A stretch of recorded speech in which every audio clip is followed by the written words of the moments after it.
It is good to be back with you as we are finishing up today another week on our reConstruct Bible study. We're working through this guide. You can get all of the information on this study by going to that URL right there at the bottom of your screen, go.christtable.today. reConstruct. We are working through the book of Nehemiah, and I would love to have you join with us on that journey. Like I said, there are more resources there. You can find out more about us. We'd love for you even to sign up for our email list, which you can do right there at www.christtable.today. Find out more about who we are, what we're doing. But we are thankful that no matter what your relationship is with Christ Table, you're here with us right now today as we're working through this part of the book of Nehemiah, chapter 4, verses 6 through 14. Now, what we have said is that the historical, or maybe better said, traditional understanding of the book of Nehemiah is questionable at best. Nehemiah is seen generally by evangelical Christianity as being a hero. And I think part of the reason why Nehemiah is seen as being a hero by evangelical Christianity is because there has been wrapped up in the white Western church for an extended period of time, this boomer idea of bigger buildings, bigger attendance, more leadership, and stronger principles like that. You know, capitalism is what is also right for the church and for religious institutions. And so we come to the book of Nehemiah and we see this super strong leader who has this really clear vision, who's able to get this project that is difficult, if not impossible at best, to complete under really, really tough circumstances with a whole lot of opposition, not just rolling, but eventually is going to accomplish this. And we look at this from our Western Christian evangelical mindset and say, yeah, that is God, that is good. But what we've kind of been seeing as we've rolled through the book of Nehemiah is that we have a lot of questions as to whether or not this book is an example of something that is here for us to look at and say, this is of God and this is the way to do things, or whether this is maybe something that we should look at and say, maybe the book of Nehemiah and the example here is a cautionary tale of something that should not be done or attained or worked toward, at least in this way. Now, I've kind of presented two polar opposite positions on this. Maybe the truth is somewhere in between. Maybe it's a little bit more complex, where there are some good lessons and examples to be taken from this text, and maybe there are some things that we should look at and hear and say, that's not the way to do things.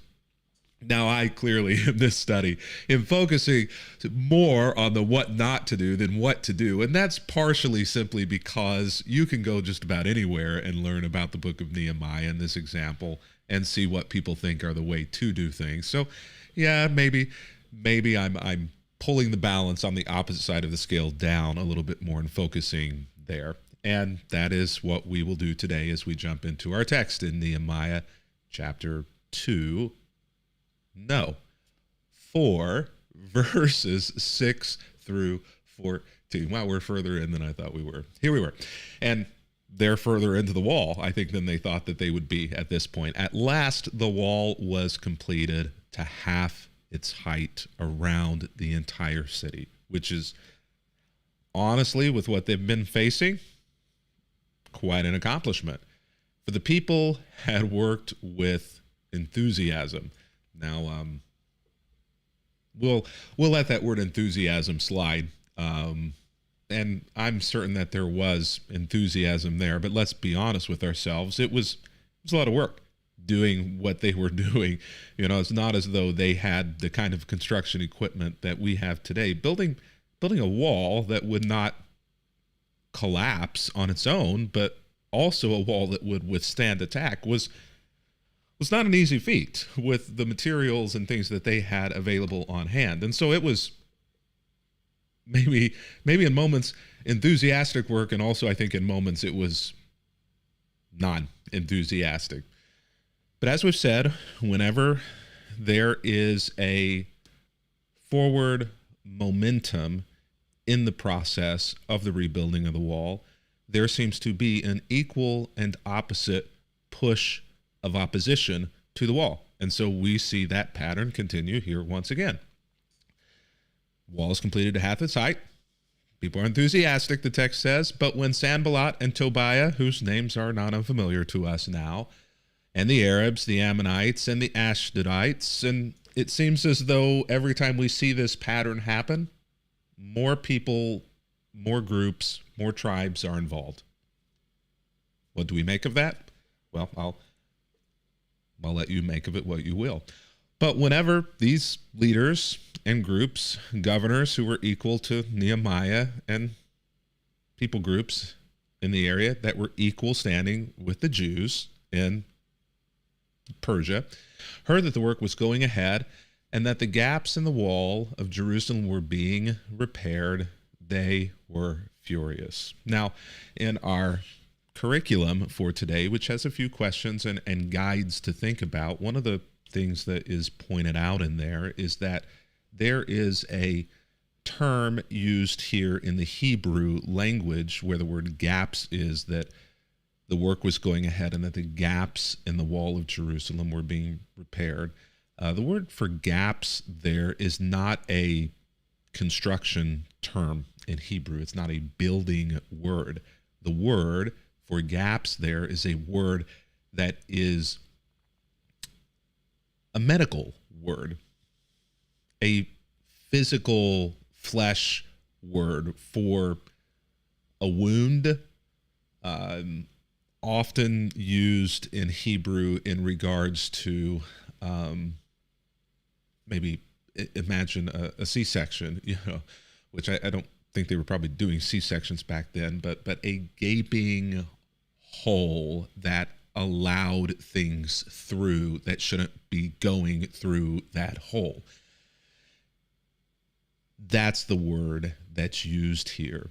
And so it's interesting to me that the word that they use for the wall is a word that is related to a wound, a brokenness, which carries with it not just this concrete idea of something being broken or penetrable, but it also brings with it an abstract idea of emotions and feelings being wounded, something being broken. It's almost as though they continue to reference this wall in terms that make it human, something that has life, not a thing, not an it, but a he or a she. They see it as part of themselves, as an extension of themselves. And we've said through this study that on the basis of that, really the main character in this story is not Nehemiah, but the main character in this story is the wall itself. And Nehemiah is the tool or the vehicle by which we have this conversation and this journey with the wall. One of the things that I think is interesting for us to reflect on ourselves and our own journey is how we heal wounds and how others heal wounds. If you've ever met a person who doesn't like doctors, doesn't like hospitals, who maybe in moments in life has been in need of stitches or in need of help or assistance in making sure that something heals appropriately, but refuses that kind of care, a broken bone, doesn't go and get it looked at, doesn't get it checked, ends up healing incorrectly, fusing together in a way that permanently causes a limp or a handicap of some sort. Many of us have or have had wounds of a psychological nature, a relational nature, a broken relationship, a divorce, a member of the family who has shunned us or turned their backs on us, and that caused in a emotional or psychological sense the same kind of outcome that a physical wound would cause as well. And if we don't get that taken care of in ways that are appropriate and that causes it to heal well and heal correctly or heal fully, then the scars or the results of that wound continue to stay with us. So how we go about healing our wounds, physical, emotional, relational, psychological, says a great deal about our state of mind. If we're not willing or able to bring ourselves to heal our physical or psychological wounds, then that says something about the state of mind that we will not allow ourselves to come to a place of healing, because the journey of getting there is more painful than just living with the wound or the scar or the result. What I think we see here in the book of Nehemiah is that Nehemiah and the people go about healing the wounds of captivity in a way that is perhaps obvious to them. Rebuild the wall so that we don't ever have to go into captivity again. Keep others out, circle the wagons so that we don't ever have to be hurt or harmed again. But what they don't realize is that that is not going to heal the wounds and the scars that they have, which I think is why God is not behind or a proponent of the rebuilding of the wall for the reasons that they are rebuilding it to keep people out. It would be much better for them were they to face their difficulties with people who don't worship the same God that they do, who don't think the same way that they do, and find ways to love their neighbor rather than to resist interaction with their neighbor. And if we track this problem through the rest of the Bible and the New Testament, we see that the issues that the Jewish people continue to face go back in many ways to the wounds that were created here in this time period that were not properly healed. So they all made plans to come and fight against Jerusalem, Sanballat, Tobiah, the Ammonites, the Arabs, and throw us into confusion. But we prayed to our God and guarded the city, and day and night we did that praying and guarding to protect ourselves. Our God, my God, my kids, when they were little, my toy, you'd go and reach for something and they'd grab it out of your hand. No, that's mine. See how they're treating God? God had said, as we've said, that his idea, his dream for this time period after captivity, Isaiah 2 and other places, says that his great mountain and the temple on that high mountain in Jerusalem would be a place where all people would come and learn and worship and subsequently follow God. They don't see it as being God of all. He is their God. So there is resistance to this idea. Clearly, if people are planning to come and fight against Jerusalem in order to throw them into confusion, there's going to be resistance against that idea. But I want you to see that there's also another additional kind of resistance. The people of Judah began to complain, the workers are getting tired, and there is so much rubble to be removed. We will never be able to build the wall by ourselves. So the party line, as we saw in verse 6, I believe, is that there was great enthusiasm for the wall. But here we see a crack in the propaganda campaign, where people are suffering through some difficulty with what has been placed upon them in regards to the need for speed and precision in rebuilding of this wall. And they're getting tired. There's a whole lot of rubble that has to be moved in order to make way for space for the wall. We will never be able to build the wall by ourselves.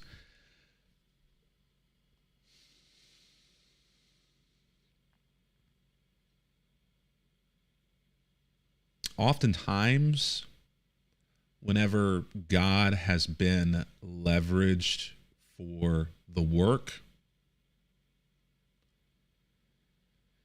the leaders will hear no dissent or discouragement or tiredness. None of that's allowed. Don't you know this is for God? Whoopsh, crack the whip.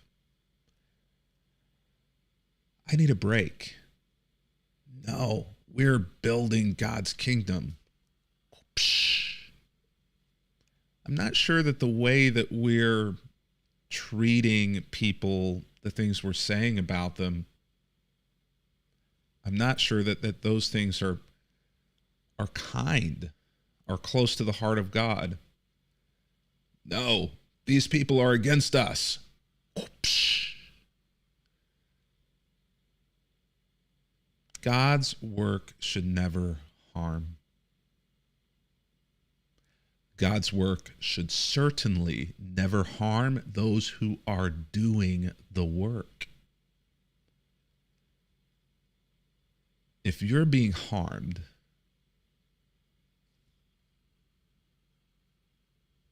by the work of God,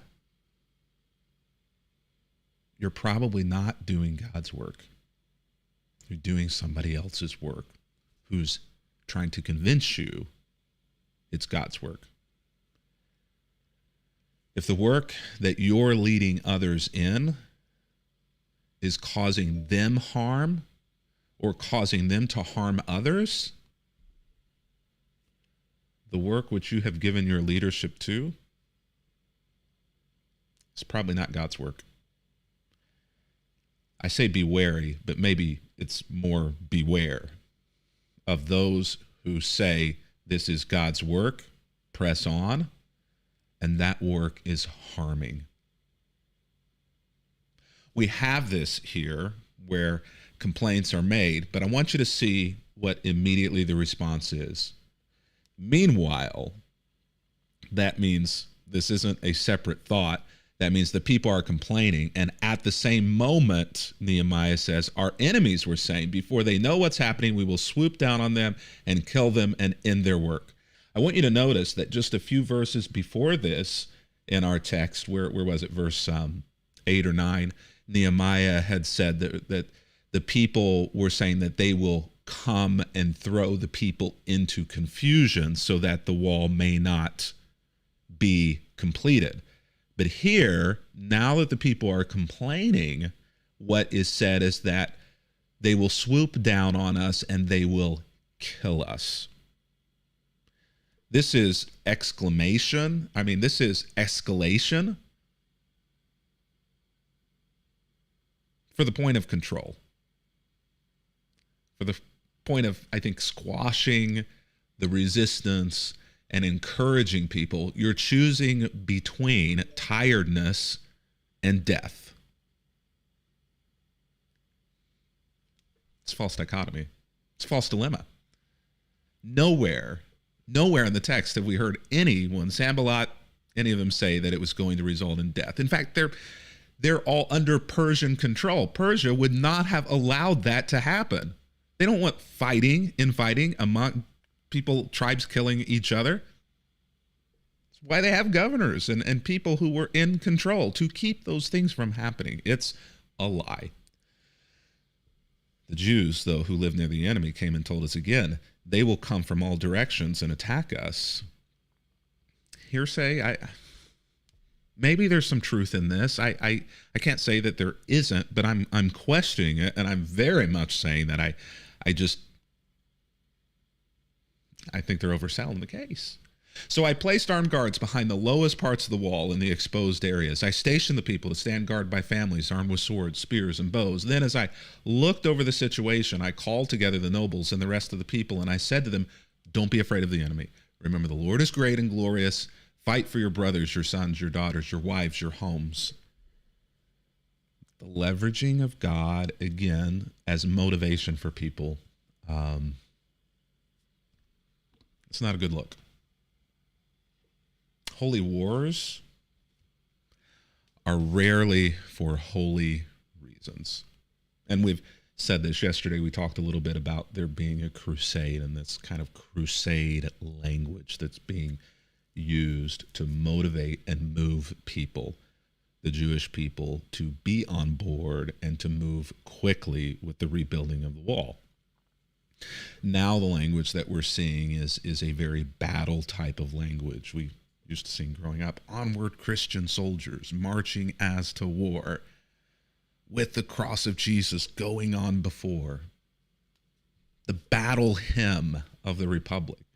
Think of the images and the language in some of the songs, even from the youngest days that we've taught our youth, and question why we're using battle and war time images and metaphors and language for a Christ who says, blessed are the peacemakers,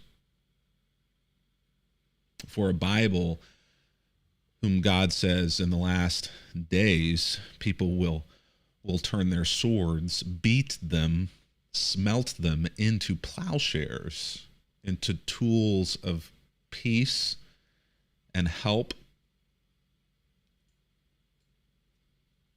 Those who are calling you to a holy war, to fight something, are most often, if not always, asking you to go to war or to fight their battle, not God's. If you're being leveraged into a holy war, it's probably for an unholy reason. Until tomorrow, happy reading.